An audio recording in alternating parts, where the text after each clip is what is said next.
Okay, I'm back.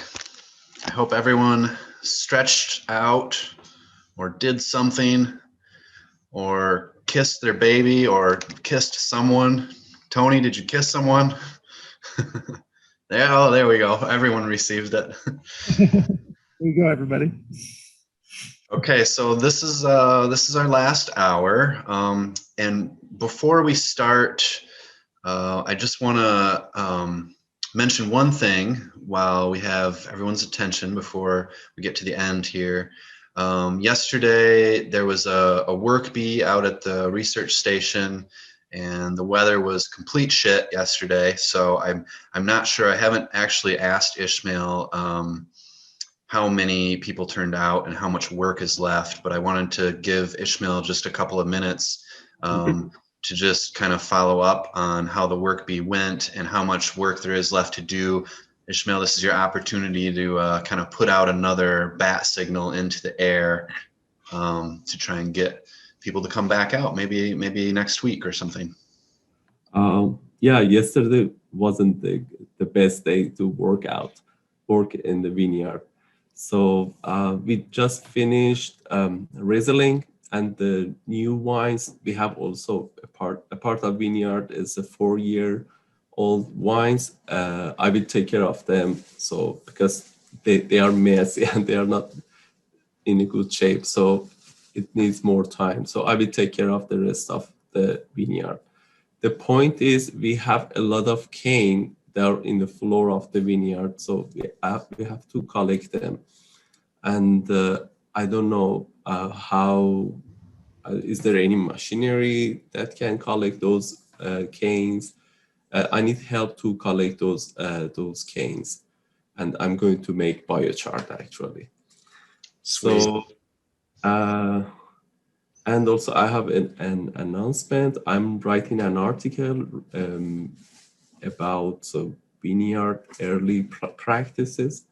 So I will publish the article next week in MSU and MSU e-news. So please make sure don't miss the article. It's gonna contain very good information, and many people are helping me to prepare the article. So yeah, that's all. Okay, I'll talk to you later about some machinery options. I can buzz over there, I think, and make pretty quick work of those rows. So we can talk later about that. But great to hear that people still came out and the pruning is done. That's great. Yes, actually, 10 people yesterday was working here. Yeah. Wow. Thank you for all those people that helped me yesterday. Yes, thank you. Okay, so we are going to move on to the last hour of the program today, and we have a panel of producers, and I'm just going to introduce everyone real quick and then basically turn it over to Tony Jacobson, who's going to moderate the session. But we have Dr. Belinda Kemp is back joining us. You may remember her from 2 hours ago. She's here back from Brock University, and we have the illustrious head winemaker from St. Julian, Nancie Oxley, joining, and Mike Beck from Uncle John's Cidery down in St. John's. So welcome and thank you guys for joining. And Tony, I'm going to turn it over to all four of you. All right. Well, thank you so much, Andy and Ishmael. I'm glad to hear things went well in the vineyard. So first off, I want to thank our panelists for taking the time to do this with me and everybody today. I'm really looking forward to the discussion that we're going to have. So I want to encourage you guys to talk back and forth to each other. For those of you who are attending, if you have some questions that you want to get out ahead of time, and if it makes sense in kind of my prepared plan for today, I'll try and fit them in. Feel free to throw them in the Q&A or the chat. So kind of the schedule that we'll try and stick to a little bit until we get out in the weeds is going to be sparkling starters, just to kind of get a baseline for this. I'm assuming that we have some attendees here who have little to no experience with that and some who have a lot of experience with it. So we're hoping that a little bit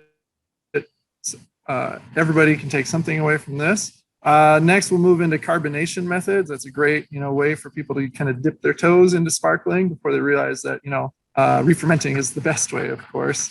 And then we're going to try and touch on testing the CO2 in your wine, just so you can verify that, you've got as much bubbles in there as you want. And if we can get to some sensory differences, I think our panelists all have some experience with different pressures and temperatures and times and all this other stuff. So we'll try and touch on that in the end. So with that, we've got a great lineup of everybody here. Belinda's got some hands-on experience with sparkling as well as university research. Nancie's got 20 years of experience doing this stuff at St. Julian, both Charmat and Carbonation. So she's got a lot of experience on her belt. And Mike Beck from St. John's has been doing carbonation with cider for a long time as well.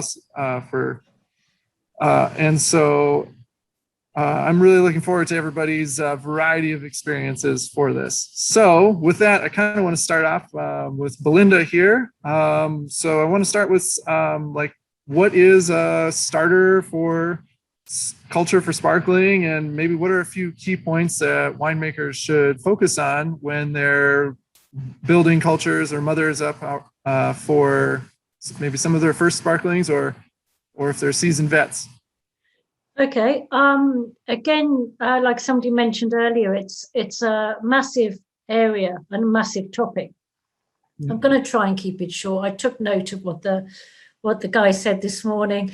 The thing is that when you're building up the yeast, you're not just acclimatizing the yeast. The whole point of doing it is as well to make them healthy, to make them strong, to make them finish off the ferment. So one of the most important things, apart from the chemical composition of the base wine, you've got the pH, the TA. You've got to make those yeast strong enough to survive the pressure and the increase in alcohol. And by doing that, you have to measure and you have to keep an eye on the YAN, and the nutrient, the type of nutrient product that you use is so important. One of the things is if you add just pure DAP or a product that's 95% DAP as you're building up the yeast, then one of the issues is they just build up really fast, but they're not strong. They don't have the cell integrity necessarily. So you're building loads up and it all looks lovely, but actually then they start sort of like any of us start fading and start dying. So the total yeast count versus what's actually viable is really important. I don't know whether you can all do that in your labs or whether there's a facility to do that. So yeast nutrients and nutrient products are really important. So those that have slightly less DAP and have other stuff in it, like vitamins and things, is really important. The pH and the TA, some yeasts don't like them, and of course there are sparkling yeasts, not just from Champagne, but from Italy and stuff as well, which are available. The way you build up the yeast can often be different per yeast, and we use in my lab for all our research wines, we use the IOC method, which we've adapted slightly.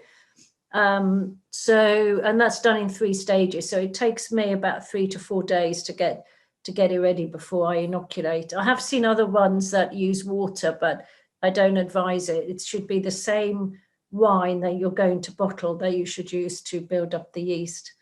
I think that's relatively short. I was trying to keep it short for you. Yeah. I have a couple, 2 follow-up questions to that. So organic nitrogen versus just inorganic, like DAP, or even a blend, most people are familiar with Fermade K. Do you have pluses, minuses, anything with that? Yeah, it's interesting. I sent you a study, and we've done another one since, where we use different nutrients. Now, the problem with pure yeast ones, I think there was one called Fermo Plus that was on the market. I think it's since been taken off by AEB.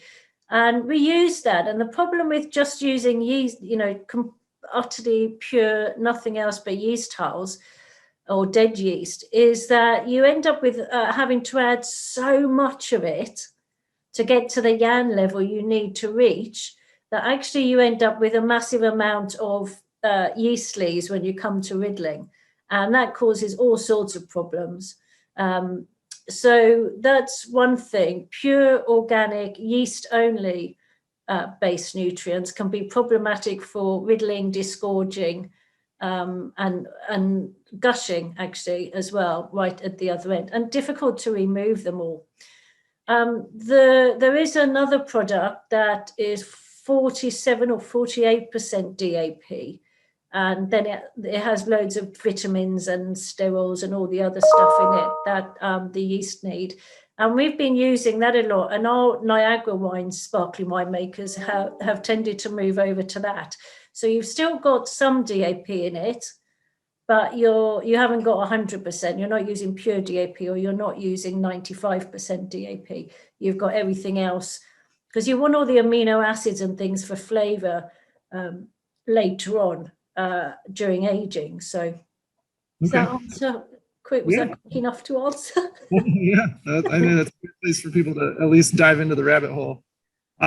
So can you Belinda, can you kind of talk about your protocol that you use for building a starter? Just maybe, the 3 steps and, roughly water, wine, etc.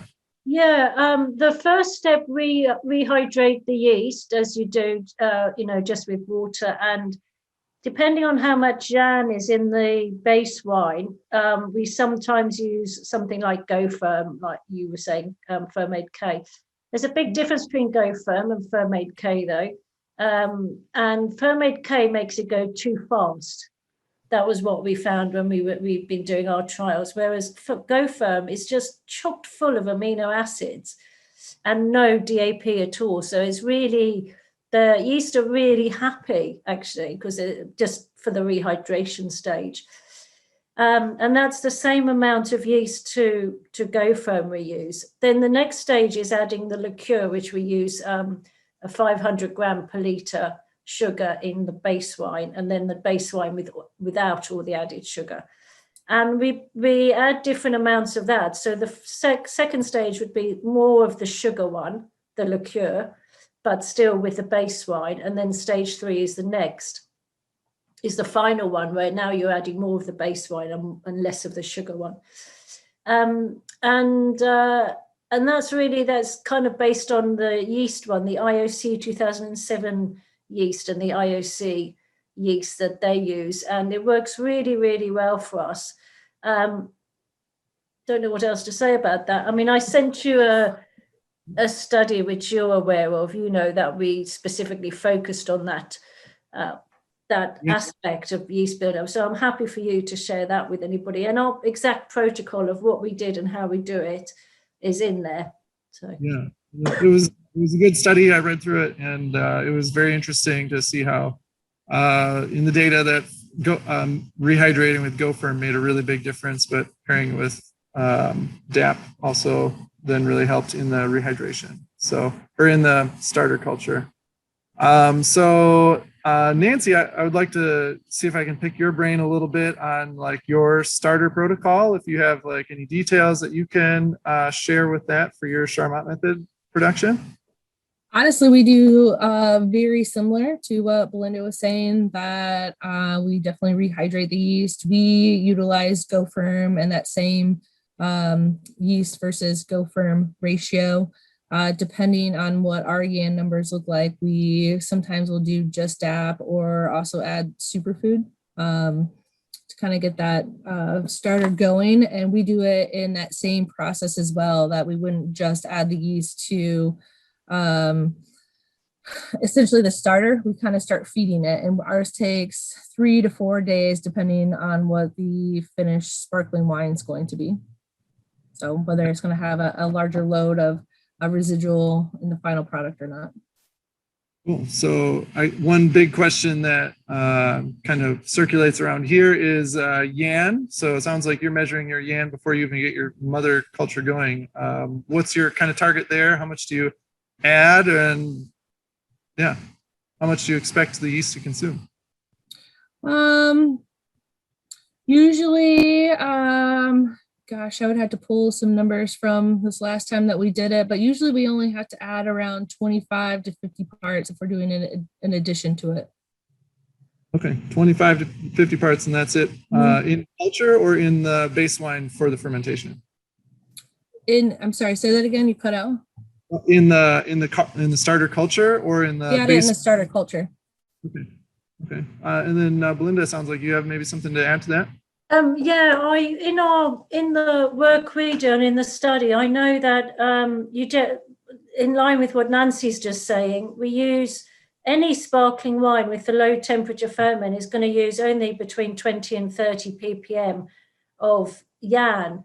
So by having 50 in there, you're safe. You know, you are really safe, and you're not going to use any more than 50, but you're also leaving enough amino acids in there for the flavor to develop.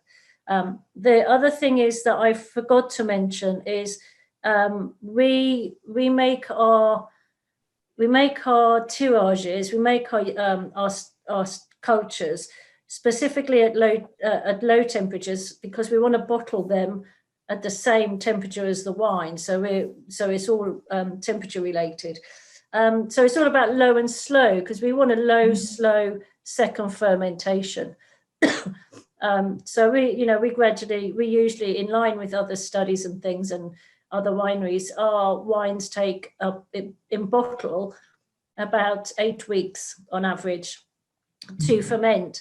And that's what we want. We just want low temperatures. And that's also why acclimatizing the yeast is so important, because it's got all that stress in there. Plus we're making it a lower temperature as well. And so when you say low and slow, Belinda, are you thinking like, I don't know if you can convert to Fahrenheit on the fly, but is that like 60, 65? Oh, that's really hard for me. I'm really sorry. I don't work in that. So for centigrade, the best temperature to actually bottle at is around 12 to 15, and it should match. It should always try and match the temperature you're going to ferment at. Now, building up the yeast at the beginning, you're obviously hitting much warmer temperatures. But when we come to bottle, we always put the yeast cultures we're going to use for bottling into the winery, by the wine. So by the following morning, they're both at the same temperature, if you see what I mean. Okay, so I have 2 questions then for both Nancie and Belinda here. Percent of starter volume versus your main wine volume, are you shooting for I'm thinking of the 2 of you because Belinda, you're more focused on traditional methods. So are you thinking 5 to 7% of the total volume is your starter culture? And Nancie, are you doing the same or are you going bigger because of Charmat? No, for us, we go in that 5 to 10% range, given, depending on what that final volume is going to be of what our Charmat sizes are. But we can pretty consistently get through our fermentation in a 6 to 7 week period with anywhere from 5 to 10% of a starter culture. Okay, nice. And then Nancie, do you have any sticking points that you remember in your history there of things that, maybe base wine development or making that, you're the starter has really responded well to we finally started paying attention to our SO2 or our alcohol or whatever. Do you have any? Yeah, I think SO2 has always been a big challenge for us, and cellar temperature. So by the time you're waiting for your primary fermentations to get done, at least here in Michigan, oftentimes you're in November, December. And for us, we don't heat our cellar. So it's very difficult to get a secondary fermentation going when your cellar temperature is 32 degrees. So oftentimes we'll wait till spring, and it's that balancing act of making sure that everybody's on the same page of what our base wine is going to be for that secondary ferment, and not adding SO2. And we have had really diligent lab technicians in the past add traditional 0.8 molecular ppm of sulfur, and then you kind of have to go back to square one of, all right, now what are we going to do? So I think temperature is a huge one for us. Managing those SO2 levels and keeping wines clean until our cellar can warm up a little bit to do the secondary ferments. And then yeast nutrients, it's a big one of getting that right. Back in the day, we didn't necessarily always test what our YAN numbers were. And once we started getting more information, we found our ferments were more successful. I think we've lost Tony.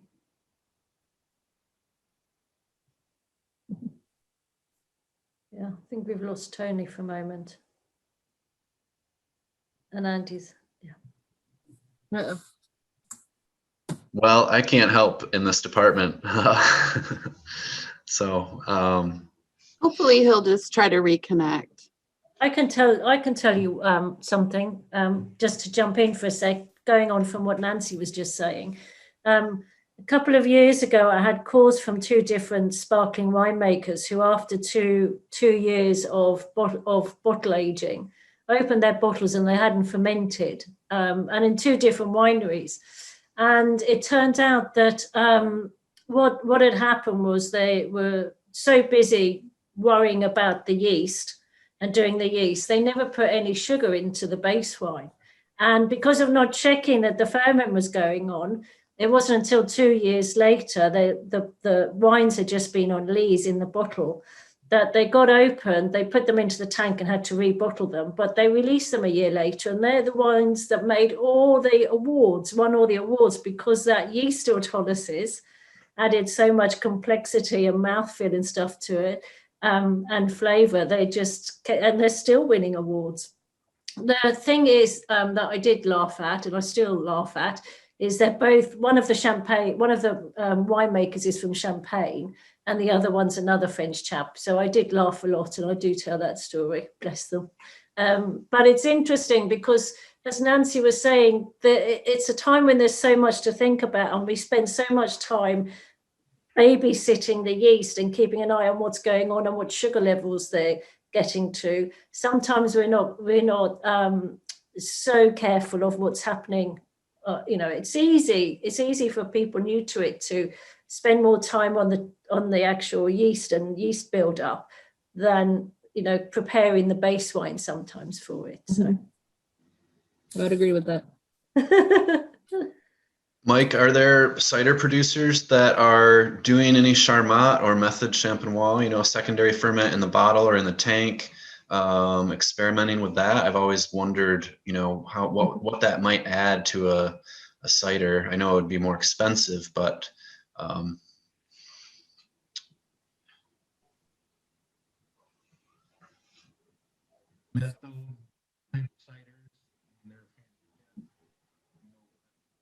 we're having a little trouble hearing you.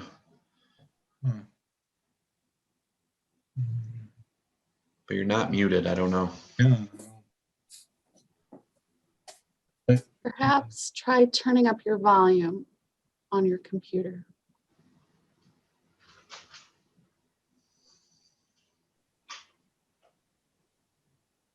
Maximum. Yeah, that's a little better. That's a little better. Let me just get a little bit closer, I suppose.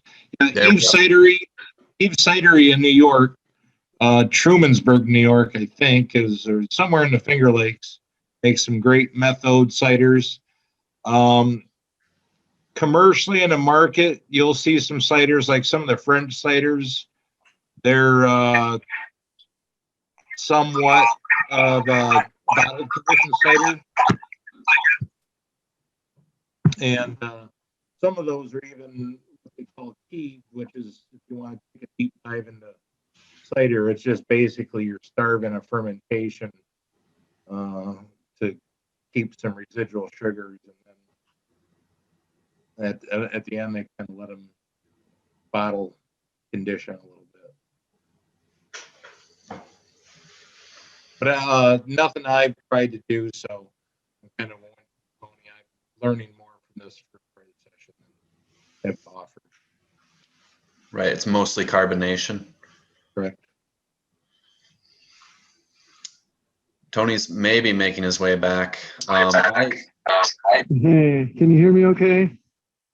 Yeah, kind of. Kind of. Okay, sorry. I can hear me through your speaker. I'm going to throw one question out that I have, since I can't really ask it in the Q&A.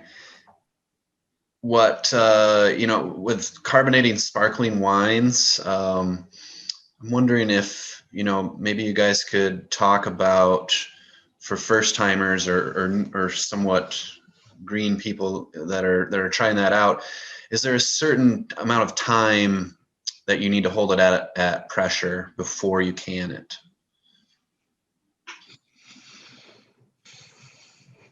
I don't know if there's a right or wrong answer. Personally, we try to, once something gets to pressure and temperature, it's going to stay there for 24 hours or longer if we've made mistakes in planning. And that will hold up during the life of the can. Yeah. Yes. So we batch process when we inline carbonate when we are canning our ciders currently. So we go through our Techniblend inline carbonator directly to our canning line. Okay. We used to batch process, but we no longer have to do that with our current setup. Okay, and you're finding it holds carbonation through the life of the can, 6-12 months. Mm-hmm. So far. It's always Yeah. Is that for wine and cider then? Just sparkling for wine, or I'm sorry, for ciders, what we're doing right now. All of our wines that we have in can are still wines. Okay. Can you guys hear me any better? I'm really sorry about this. Yeah. Yep. Way better? Loud and clear? Yep. Good to go. Good Yep. deal. All right. I'm really sorry about that. We even tested it and everything. So it seems like we've moved on to carbonation, which is great.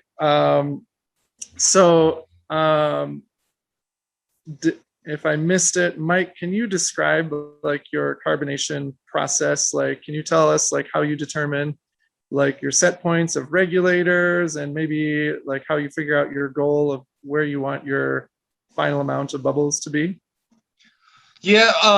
So cider's got a fairly well-defined line, at least within TTB rules. So we try not to let them get above that.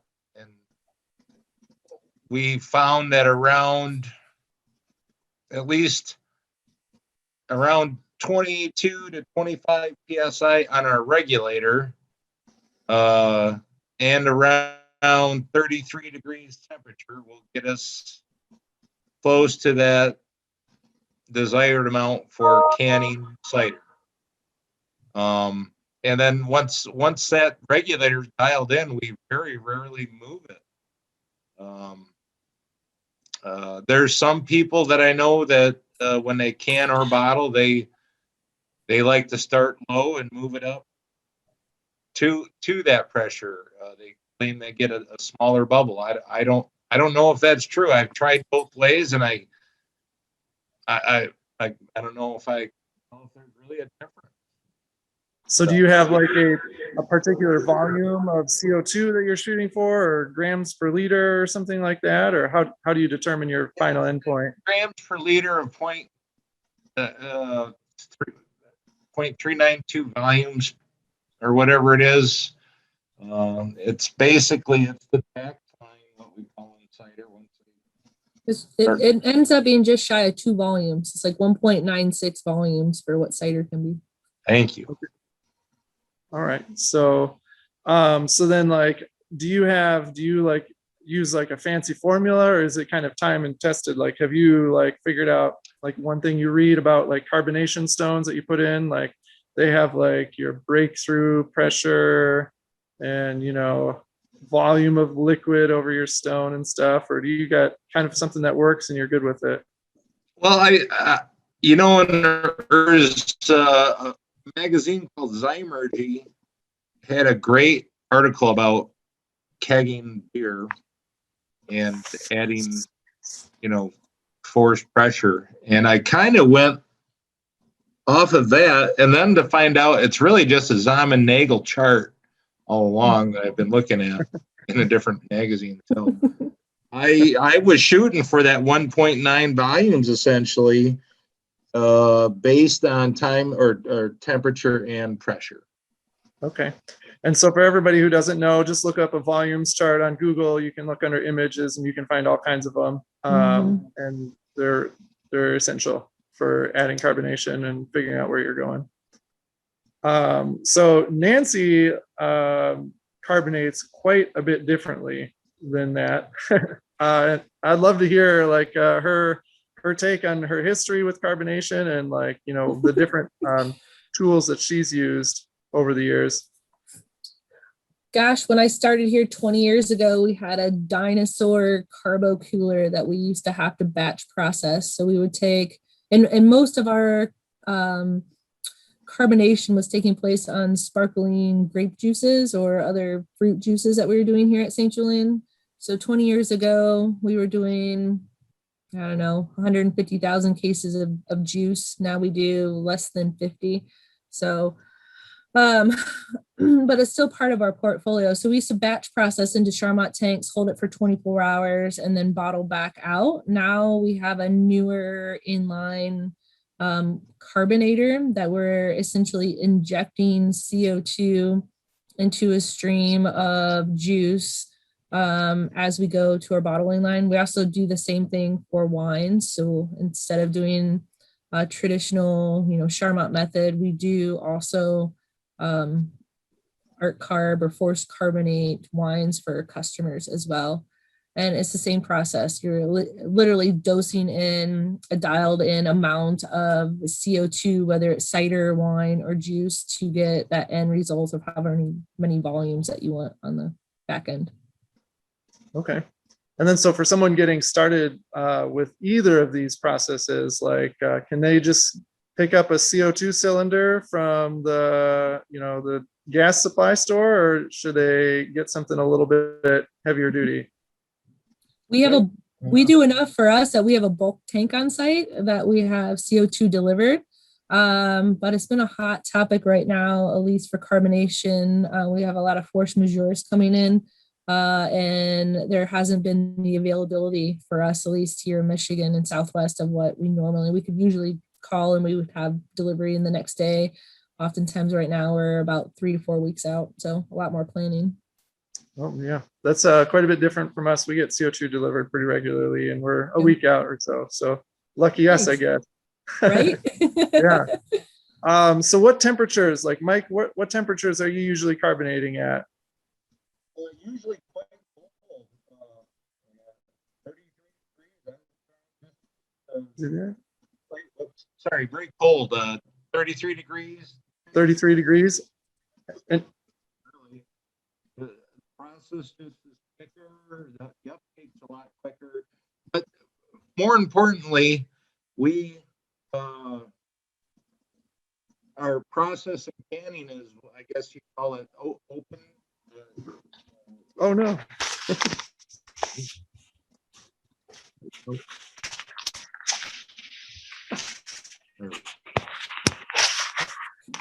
This I'm on automatic lights in this room, so they just turned off. So and then Nancie, for this is embarrassing, I'm sorry. So Nancie, so do you guys, when you're doing inline carbonation, are you able to do that at cellar temps? Or I mean, it sounds like in the winter your cellar temps are pretty dang cold, but in winter is usually not a problem, but the colder the wine, the better the CO2 will dissolve in solution, essentially. So our max that we ever go to the line at would be 38 degrees, which is relatively warm, but that's usually summertime. But we like to be in that 33 to 35 degree range. That's our ideal range. okay. So, and then does flow rate matter with your carbonation? Like, do you have to go really slow? Like, is does it match your bottling line, or how does that work? Yeah, right now it matches the bottling line. Obviously, the warmer the juice or the wine goes to the line, the more the bubbles like to dance out of the bottle.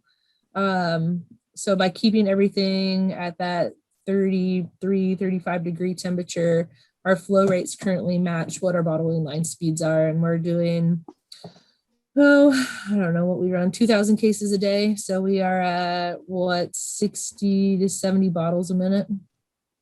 Okay, cool. So I guess I'm gonna kind of move on to like testing for how much CO2 is in your wines. So I guess I'm gonna start with Belinda for sparkling. How do you test, like in your experience, what are some different methods that you've used to test CO2 in your traditional method wines? To know that, fermentation has completed, or if you've reached your desired volumes. Yeah, so because of many of ours at the moment are research wines, we are checking through the first 8 weeks, and I use the aphrometer that goes through the crown cap. I got it from an American company, and we find that quite simple to see what's happening. But at the end, for publication for papers and all that side of stuff, we use a carbodoser because that gives us the CO2 level within the wine. And they're actually much cheaper. The aphrometer comes out, I think it was about $500 or $600 by the time you've done shipping. But a carbodoser is just a glass tube that you shake up and then put it down and measure before and after what the volume is. And so they're the 2 methods that we use. And the carbodoser we got, again, I think, we might have got it from a company here, provider here, but it originates obviously from France.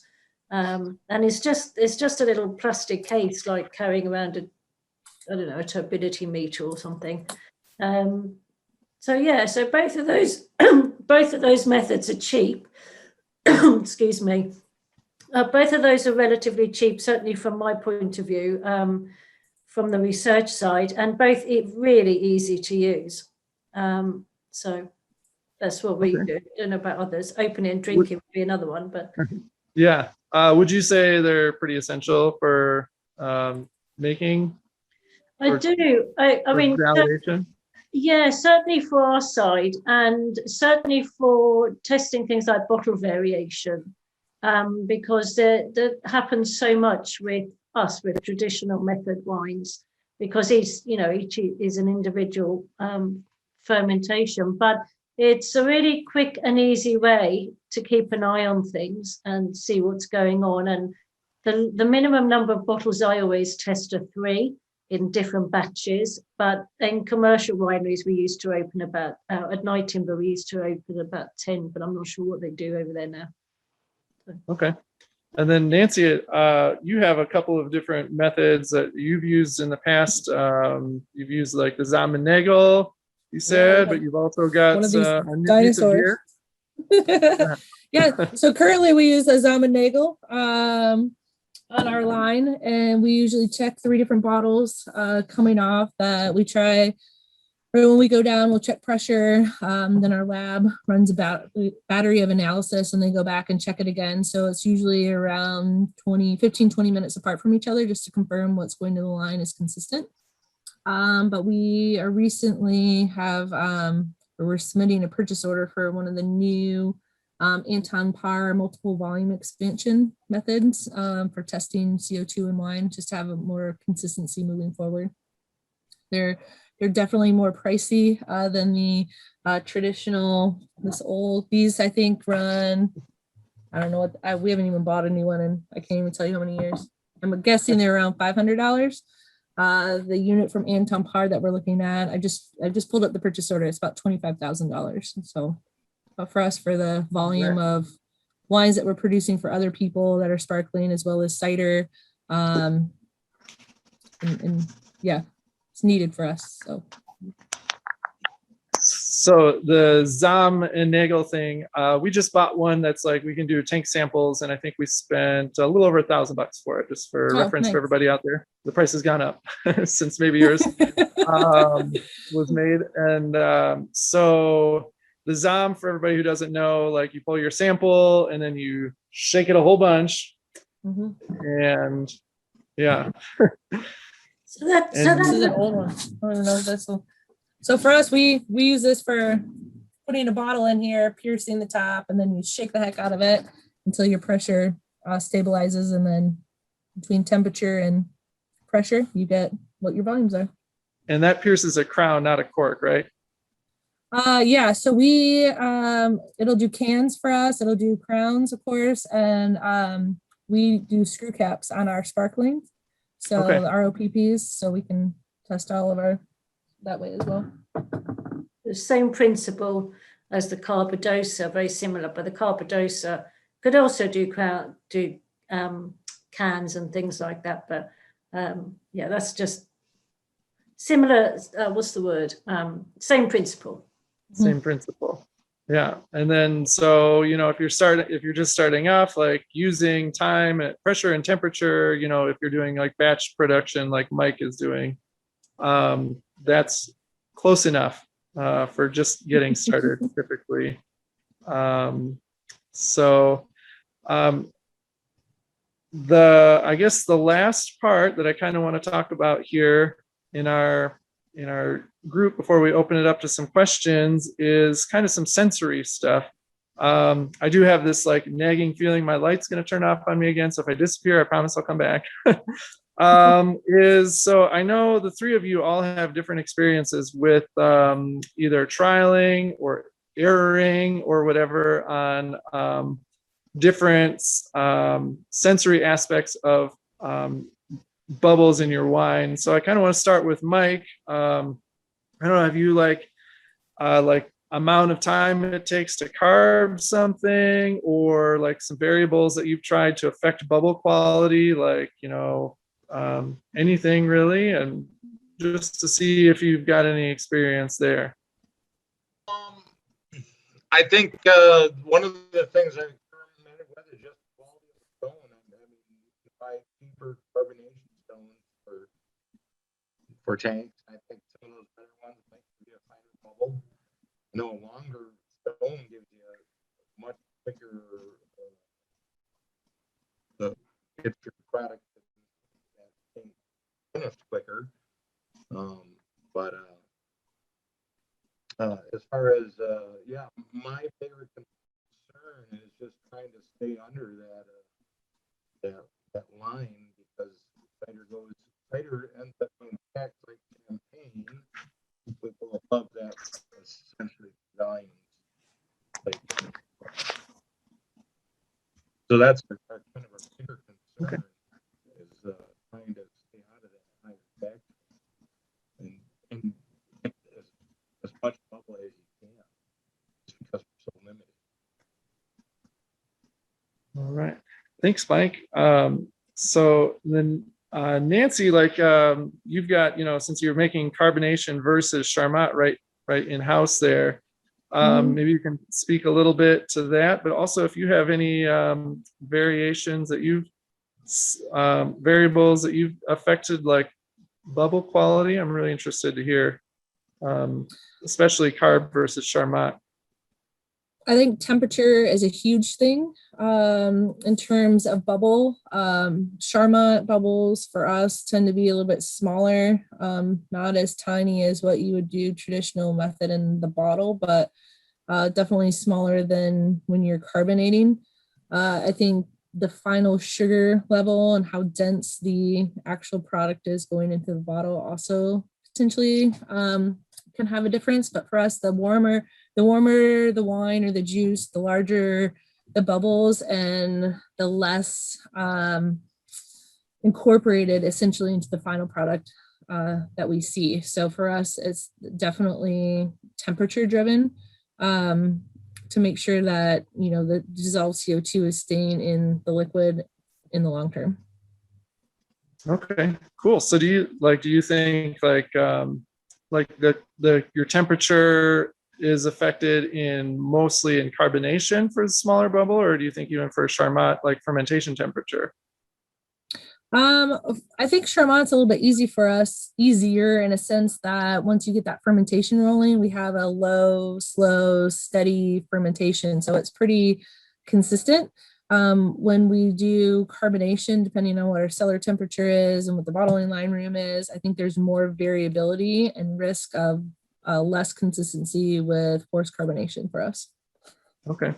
And then I don't think we touched on this, but what are your fermentation temperatures for like your Charmat method? Are you doing that warmer or No, colder? we have a cool, slow ferment. It's usually about 7 weeks we find, and we're fermenting right at 55 degrees. Okay, cool. And then Belinda, I understand you've had some experience of fermentations in traditional method at different pressures. Can you kind of speak on some of that? And yeah, whenever we do anything on the research side, or even in commercial wineries, matching the temperature, same, particularly with things like disgorging, matching the wine temperature and the ambient temperature, we've always found has been really, really useful to prevent gushing. And like Nancie said, temperature's just your friend, or low temperatures is your friend all the way through sparkling wines. And I saw Mike nodding from the cider point of view. And we can't always control that. And we have that same issue in a commercial wine, commercial wineries who don't have heating and things here. And they do, like Nancie does, the same with using the seasons to manage their production stages. Mm-hmm. So, we, as I said, 12 to 15, which I see somebody put in the notes has transferred that into Fahrenheit for you. That's quite a big margin. The wineries here that were fermenting at 15 have dropped it down a bit. Some people get a bit nervous going down to 12 for a second ferment, but if you've got everything right with regards to the yan and the sugar and the yeast and everything's happy, then it's not going to add any more extra time. Doing a 12-degree one just changes the flavors so much as well compared to going higher, 18 degrees. And so, all our stages of sparkling wine production are low temperatures. Get all your clothes, warm winter clothes on to do it, really. Yeah. Yeah, we're definitely both bottling here with a box of tissues at hand because it's chilly in the cellar. So, yeah. Oh my gosh. So I promise I'm here. So anyway, there's some unforeseen things about working in this part of the cellar, I guess, and a Zoom call. So thank you everybody for dealing with my embarrassment with me.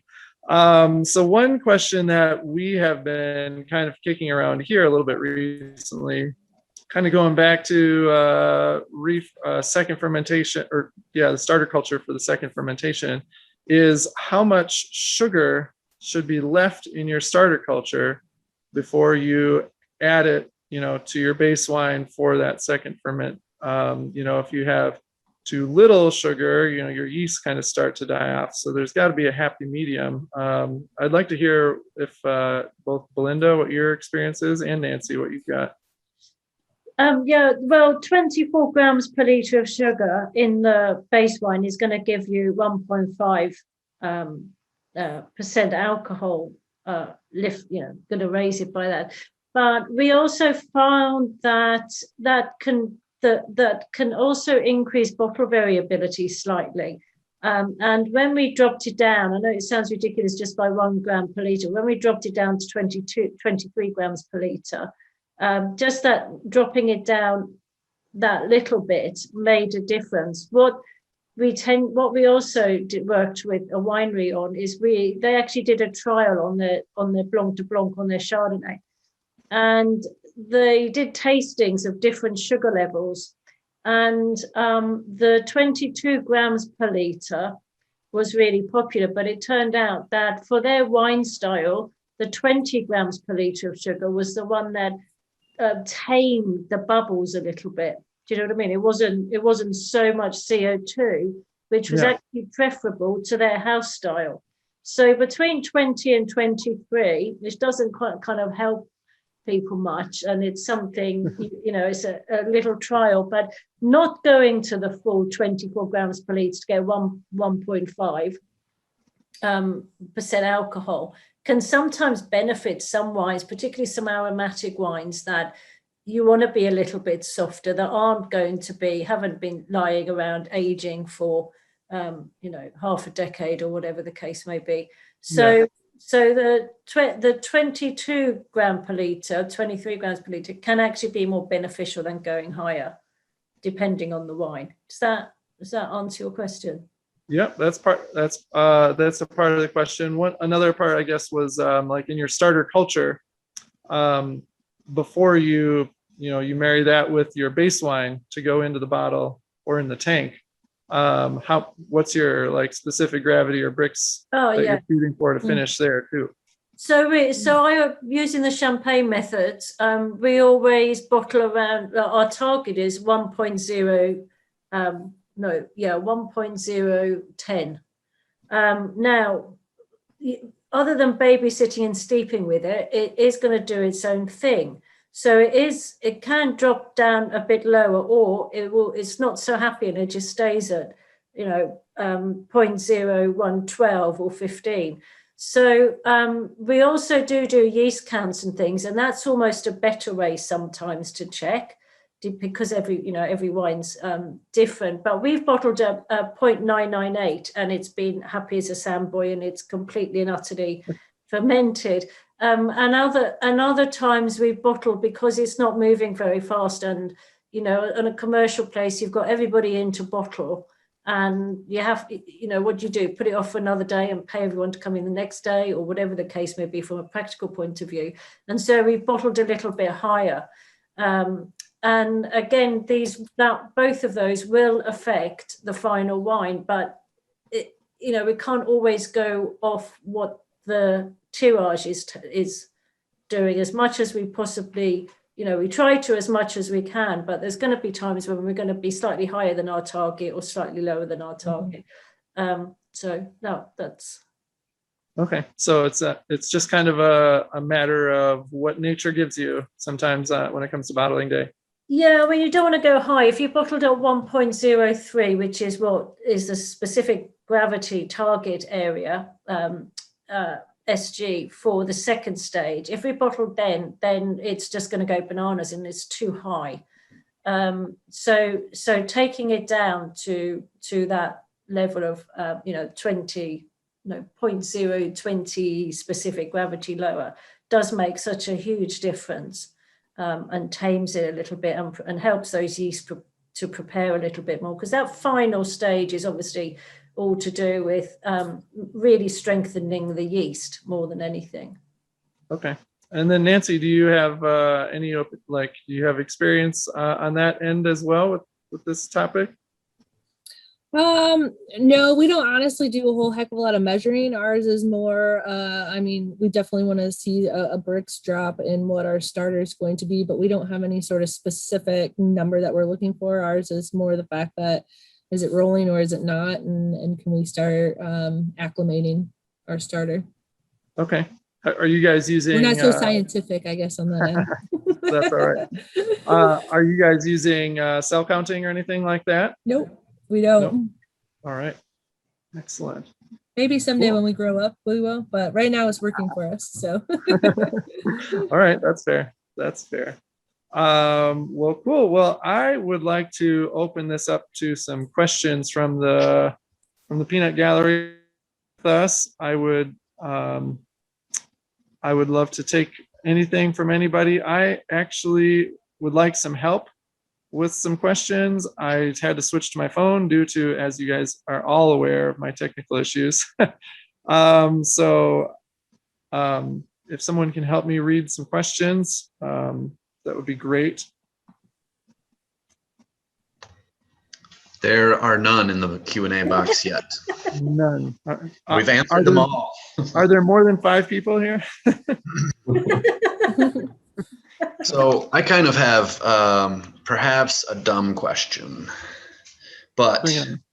if you were going to do a cider or a wine with the Charmat process, and you wanted to, let's say your base wine or whatever was done with a indigenous ferment, a natural ferment, and you wanted to do that for your secondary ferment as well, is there a way to do that, or is it too difficult and too risky? So in my experience, there is a way to do it, but you definitely want to isolate and build a culture of Saccharomyces cerevisiae rather than like any of the wild yeast.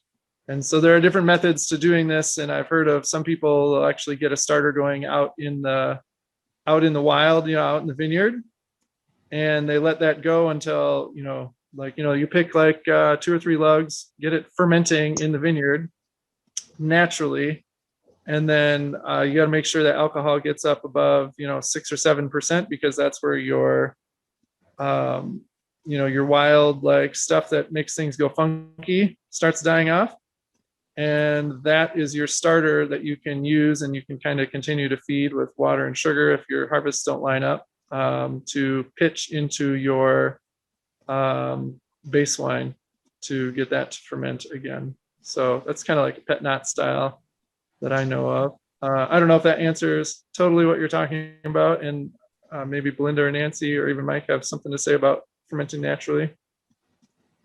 I'm not overly excited about it. I think it's risky, and you're not so much in command of or in control of the final product. And of course, there is the market for those people who don't care, and that's the whole fun of it. So it depends on what you're aiming for, but there is also the big chance of it not working, and what you end up with is not saleable to that extent. So it's risky. It's risky, and it depends what for me from the traditional method side or from the pet nat side. I've made pet nat as well. We we just did some pet nat wines in last year that I'm still analyzing. But yeah, that's my answer. Challenging. Yeah. We More use work. commercial yeast, so we don't do any natural stuff.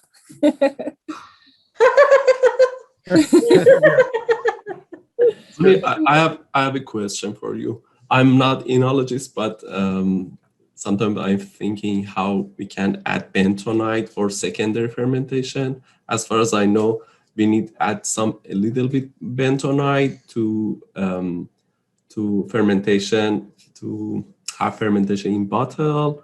Yeah. And my question is, how much per gallon, and what's the best timing for adding bentonite? So it's in the tank, or what's that? No, we put it into the tirage itself. If we're using it, I don't use it for mine, and only calcium, whatever the lowest amount is. And I'm not familiar with gallons, so I work off liters. Mm-hmm. But it's usually something like 0.03. I mean, it's such a tiny amount in the tirage, and it's literally there just to pull some of the yeast together, but only calcium bentonite. That's the other thing is for traditional method sparkling, tiniest amount that goes in the tirage. Yeah. So okay, thank you. Yeah, please not sodium bentonite. Which is a good callback from your discussion earlier today. Sort of full circle. Yeah, definitely. Are there any other questions that have been presented? I have another one. Let's say, maybe more for Mike and Nancie, but let's say I wanted to do cider with a Charmat process. What is is it like a legal issue? Is that the thing that's standing in the way more so to increase, the bubble longevity, increase the carbonation level? Is that pretty much, is that an annoyance to, or a hindrance to doing something more creative if you wanted to make a small batch of something? Right. Yes, we'll do small batch stuff like that sold in a tasting room only, where although I don't have a Charmant take, I might work with somebody up north to help me with that, or Nancie. You're invited. Oops, sorry. I said you're invited. Oh yeah. Come on up. And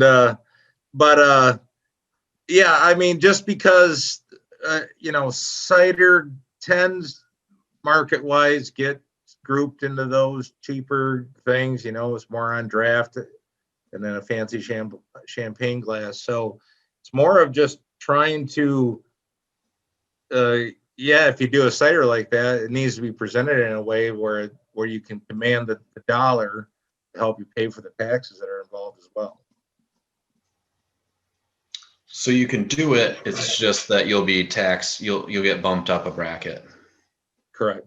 Into the sparkling wine category. Correct. Okay. Excellent. I did have a Q&A pop up on my phone, so I'm excited that works. I'm more familiar with it on my computer. So I had a question from Chris talking about the kind of some Mawby's production methods and for the starter cultures. And we are doing I'm putting a ton of effort into figuring this out. We are working on making some, in particular, our Charmat methods fermentation's a little bit more efficient and more reliable. So we have begun cell counting, as well as monitoring sugar, and I've now got a pretty large database that I'm starting to be able to look at and compare what's working and stuff. So this is kind of, from my perspective, a changing target because as we learn more, we're kind of adjusting and sliding things a little bit, making small changes.